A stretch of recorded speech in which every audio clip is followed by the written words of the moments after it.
waxaynu inagu dadkii u horreeyay ummadda Soomaaliyeed geyi kasta ku nooshahay caalamka Soomaali ma ay jirin deen xukun ka dhaxeeyay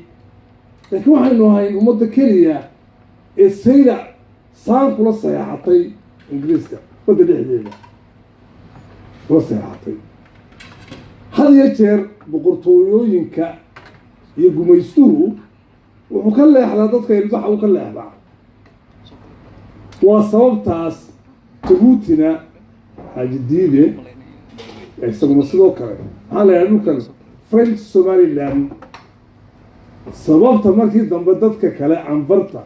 iyo Ciisaha oo markaa ilbaxayn loo keenay ee dagaalkii 1948 loo riday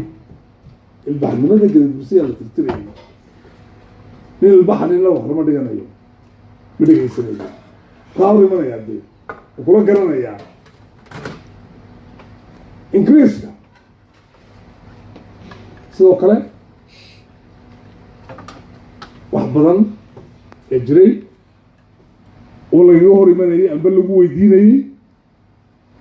كل شيء وكمان تدكي صحيح على ذلك فيه إذا نحن نطلق من البلشو كان ضمبيس